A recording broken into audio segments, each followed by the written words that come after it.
తాకట్లో ఉన్న మీ బంగారాన్ని విడిపించి ఆ రోజు ఆన్లైన్ రేటుకి కొంటాం. Sharma gold company. ఈ 2 ఫోటోలు చూడండి. 2 ఫోటోలు ఒక్కరివే. అలా ఉండే యువకుడు ఇలా అవ్వడానికి కారణం అరుదైన వ్యాధి. కరీంనగర్ జిల్లా తిమ్మాపూర్ మండలం రామకృష్ణ కాలనీకి చెందిన డి శ్యామ్ సుందర్ రెడ్డికి కన్నులో ఫంగస్ సమస్యతో గత 6 సంవత్సరాల నుండి బాధపడుతున్నాడు. అరుదైన ఈ వ్యాధి కారణంగా దాదాపు 30 లక్షల వరకు ఖర్చు చేసినా ఫలితం లేకపోయింది. ఒక కన్నును వైద్యులు తొలగించారు. ప్రస్తుతం ఈ ఫంగస్ మరొక కన్నుకు అలాగే మెదడుకు కూడా వ్యాపించింది. ఈ సమస్యకు ఎమర్జెన్సీగా ఆపరేషన్ చేయాల్సింది. తమిళనాడులోని తిరుచిరపల్లిలో రాయల్ పెర్ల్ హాస్పిటల్లో చికిత్స చేయిస్తున్నారు. దీనికోసం సుమారు 15 లక్షల రూపాయల వ్యయమవుతుందని వైద్యులు చెప్పారు. ఇప్పటికే కుమారుణ్ణి రక్షించుకోవడానికి సుందర్ రెడ్డి తండ్రి శేఖర్ రెడ్డి అప్పులు చేసి శక్తికి మించి మరి వైద్యం కోసం డబ్బులు ఖర్చు పెట్టారు.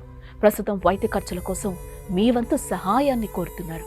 సహాయం చేయాలనుకునేవారు స్క్రీన్ మీద కనిపిస్తున్న ఫోన్ పే నెంబర్లు 9440555476 అలాగే 9542867348లకు ఆర్థిక సాయం అందించగలరు.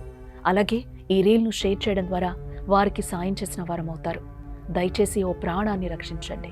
చంద్రశేఖర్ రెడ్డి నివాసము రామకృష్ణ గారి గ్రామము కరీంనగర్ డిస్టిక్ తిమ్మాపూర్ మండలం కరీంనగర్ జిల్లా నివాసి నా కుమారుడు డి శ్యామ్ సుందర్ రెడ్డి కన్నులో ఫంగస్ సమస్యతో గత 6 సంవత్సరాల నుండి బాగుపడిన అరుదైన ఈ వ్యాధి కారణంగా దాదాపు 30 లక్షల ఖర్చు చేసి ఫలితం లేకపోయింది. ఒకగానొక వైద్యులు ప్రస్తుతం ఈ ఫంగస్ 15 లక్షల ఖర్చు వ్యయం అవుతుందని వైద్యులు చెప్పారు. డాక్టర్ కూడా ముందుకు రాలేదు. ప్రస్తుతం చింతపల్లి తమిళనాడు హాస్పిటల్లో ఉన్నాము. ఆపరేషన్ చేశాను. ప్రస్తుతం వైద్యం ఖర్చుల కోసం మీ వంతు సహాయాన్ని అంటారు. అర్థిస్తాయన్న బాధ నా కుమారుని రక్షించుకోవడానికి కొంచెం తపన అర్థం చేసుకుంటానని ఆశిస్తున్నాడు. మరి చిన్న సహాయం చేయాలని నా కుమారుడు ప్రాణాలను రక్షించాలని. జై శ్రీరామ్. హరి ఓం.